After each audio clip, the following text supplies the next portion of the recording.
aplicar de novo esse contexto arqueológico para iluminar essa passagem e dar um novo significado para vocês. A parábola do filho pródigo. Abram comigo a Bíblia em Lucas, capítulo 15, versículos 11 em diante. Lucas, capítulo 15, versículos 11 em diante. Eu vou ler aqui na minha tradução. Lucas 15, 11 em diante diz assim: continuou. Certo homem tinha 2 filhos. O mais moço deles disse ao pai: Pai, dá-me a parte dos bens que me cabe, e ele lhes repartiu os haveres. Passados não muitos dias, o filho mais moço, juntando tudo o que era seu, partiu para uma terra distante e lá dissipou todos os seus bens, vivendo dissolutamente.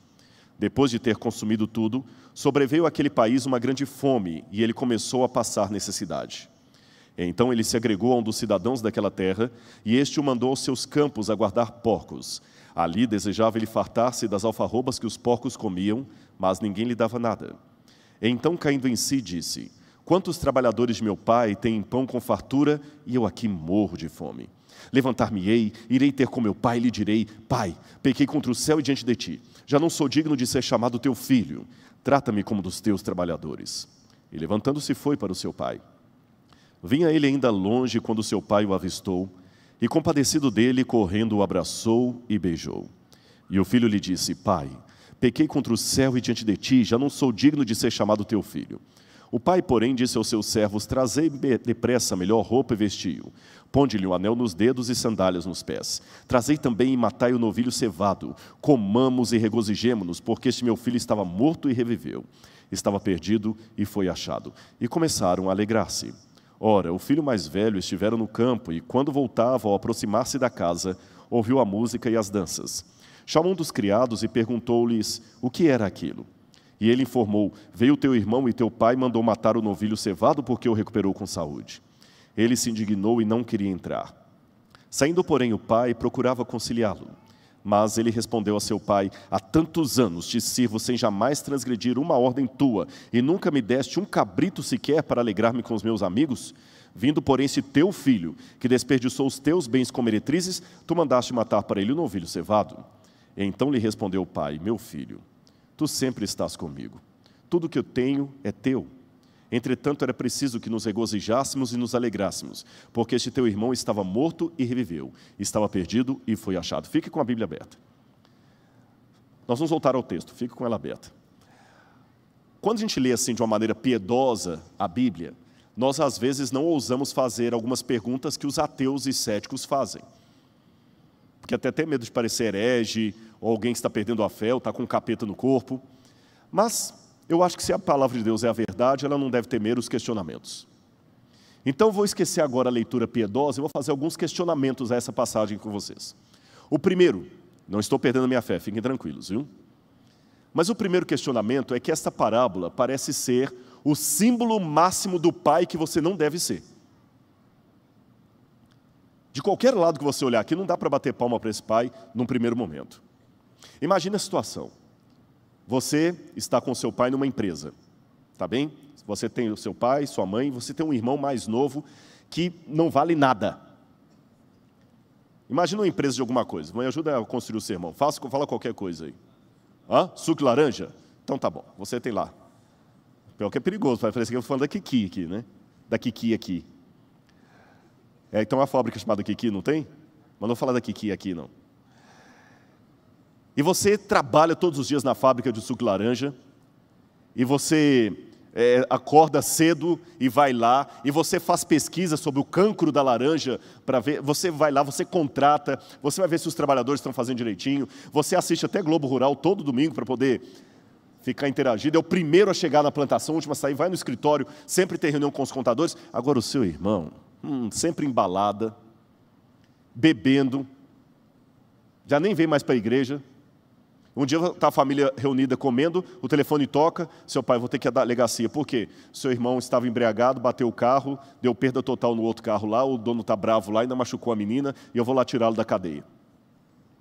E você fala revoltado assim: poxa pai, deixa ele lá mofar um pouquinho para ele aprender, o senhor mima demais meu irmão. Não, mas é o seu irmão, é meu filho. Não aceito isso. Para piorar a história, Esse seu irmão delinquente um dia chega para o seu pai e fala assim: pai, eu quero curtir a vida com mulherada, balada e tudo mais, eu quero que o senhor transforme metade das propriedades em dinheiro e me dá aqui que eu vou embora. E o seu pai faz isso. Transforma tudo agora em dinheiro, perde bastante com isso, você sabe que transformar tem que vender a preço de banana, e ele ajunta tudo e vai embora. E você fica lá trabalhando com seu pai para recuperar a empresa. Quando ele volta, para piorar a história, você está lá trabalhando, quando chega em casa, está uma festa. O que aconteceu? O seu irmão voltou. E o seu pai ainda vai colocá-lo como gerente. Sinceramente, você não tem motivo para ficar chateado? E você que é pai, como é que você analisa o comportamento desse pai? É um pai muito bobo, não sei que expressão usar, permissivo. Pedagogicamente falando, acho que não é um pai para trazer aqui e falar assim, um modelo. Será que Jesus... alguém falou amoroso aí. Ela achou linda, viu? Mas olha que legal, as crianças estão prestando atenção. Agora vamos raciocinar. Por que Jesus contou uma história dessa? Outro problema com essa parábola. Ela parece que não tem fim.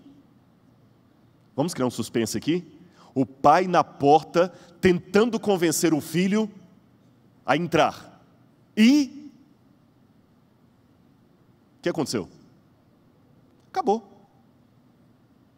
Mas ele entrou ou não entrou? Não.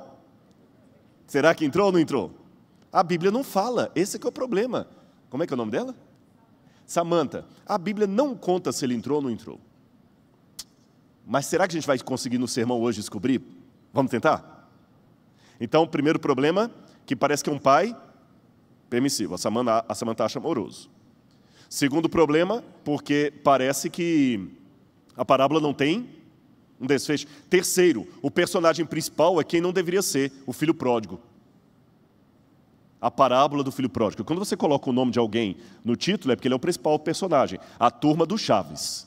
Não precisa dizer mais nada. Os Simpsons. É porque o principal personagem está ali. E será que esse camarada deve ser o principal personagem? Vamos analisar primeiro o texto dentro do contexto. Por isso que eu pedi para ficar com a Bíblia aberta. Qual é a primeira palavra que aparece aí na parábola? No verso 11. Qual a primeira palavra? Continuou. Ora, eu não sou professor de português, mas continuou dá a entender, obviamente, que tem algo antes. Então, os alunos de teologia que fazem hermenêutica sabem que você tem que olhar o texto dentro de um contexto. Então, o que está imediatamente antes? Parábola de quê? Dracma perdida, parábola da moeda perdida, dracma, da moeda perdida. Mas como começa a parábola da moeda perdida? Ou conjunção alternativa. De novo, pede algo antes. Você chega e fala assim, pois é, ou nós saímos amanhã cedo. Ou o quê? Então vamos olhar o que está antes. E o que está imediatamente antes da parábola da moeda perdida? A ovelha perdida. Mas como é que começa no verso 3 a parábola da ovelha perdida? Então. Pois é, né? Então.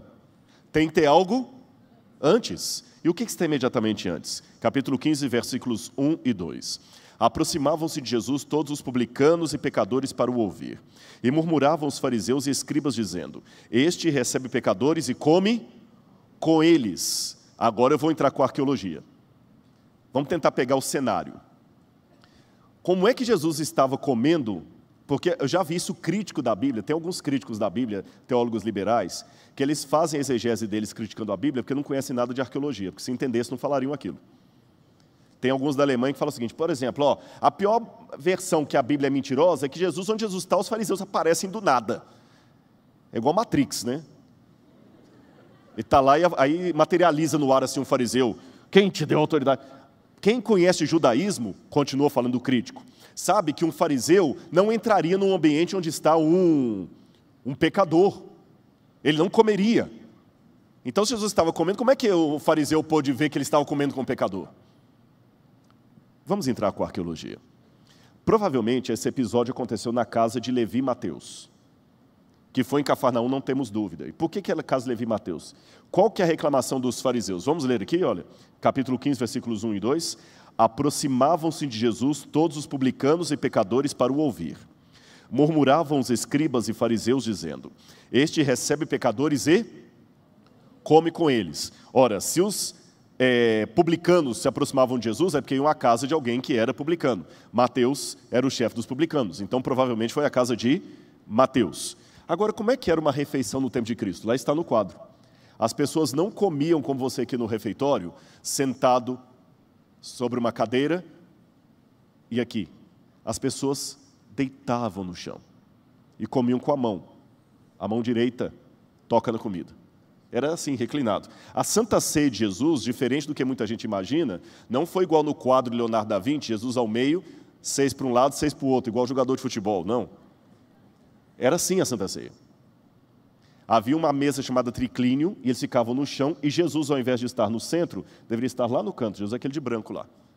Como é que eu cheguei a essa conclusão? Bom, aí depois, no outro sermão, eu conto. Agora, mais um detalhe curioso sobre as refeições. As pessoas tinham as casas delas, aqui está um cenário de uma vila do tempo de Cristo. Eu quero dar um troféu para quem inventar um dia um laser que funcione em TV de LED. Né? Porque a gente quer mostrar um negócio no laser, mas LED não funciona. Então, vocês vão acompanhar comigo. Vocês estão conseguindo ver um cavalo, um cara no cavalo, um soldado romano ali? Eles estão à porta de uma casa, tem até uma mulher na porta lá, estão vendo? Sim ou não? Cumprimenta? Oi?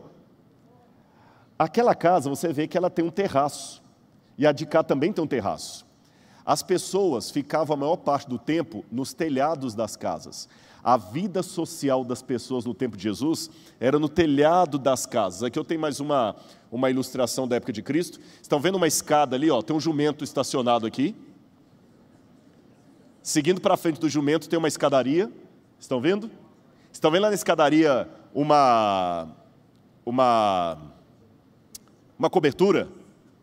Ali onde as pessoas comiam. Elas colocavam aquela cobertura porque havia muito calor, não tinha ar-condicionado para ficar dentro de casa. Então as pessoas ficavam a maior parte do tempo em cima, até para dormir à noite era em cima. Cozinhavam às vezes em cima, comiam em cima. Esse lugar em cima dos telhados era chamado de cenáculo, onde você ceia, come. Então a Santa Ceia de Jesus foi num cenáculo em cima de uma casa assim. A gente imagina um lugar fechado. E mais uma coisa curiosa. Quando a pessoa, tanto é que aqui, eu quero ler uma passagem com vocês. Já que as pessoas ficavam em cima do telhado, olha o que está em Deuteronômio, capítulo 22, verso 8. Deuteronômio, capítulo 22, verso 8. Pessoal de engenharia e arquitetura, isso é para vocês, viu? Deuteronômio 22, verso 8. Quando edificardes uma casa nova, far-lhe-ás no terraço um parapeito, para que nela não ponhas culpa de sangue, se alguém de algum modo cair dela. Perceberam o conselho bíblico? Porque a maioria das vezes as pessoas ficavam no telhado das casas. Pode voltar para Lucas capítulo 15. Então as pessoas ficavam ali. Tanto é que em Mateus capítulo 24, Jesus fala da volta dele. Aquele que estiver no telhado, não desça para buscar alguma coisa. Fala dos anunciadores do telhado. Então entenderam onde as pessoas comiam? Em cima dos telhados. Então imaginem que uma casa típica, o portão, estão vendo o portão ali? O pátio da casa, ali uma escada, o único cômodo da casa, as casas só tinham um cômodo só. E lá em cima, o terraço onde as pessoas comiam. É óbvio que nessa situação, quem passa aqui na rua, consegue ver da rua a refeição que está tendo lá em cima. Entenderam ou não? Então não é que eles materializavam igual Matrix. Os escribas e fariseus estavam vindo aqui na rua e olhando e de repente começaram até a falar alto. Que vergonha, hein? O mestre de vocês que diz que é Messias, ele está comendo com pecadores e publicanos. Ele não deveria se contaminar. Quando Jesus estava comendo com eles, recebendo, não é que Jesus estava numa festinha, numa balada, com cerveja na mão e um cigarro, não. Para ser pecador naquela época, uma mulher que não podia ter filho já era pecadora. Alguém que tinha uma doença de pele já era pecador, porque não podia entrar na sinagoga, se fosse a Jerusalém não podia ir ao templo, você não podia encostar nele. Um leproso. E Jesus, como Messias, recebia esse pessoal que era rejeitado da sociedade, que eram os leprosos espirituais. Agora imagina aqui na porta os fariseus fazendo barraco. Que vergonha! Porque o judeu ele fala alto mesmo, o pessoal do Oriente Médio, quando ele está chateado ele grita.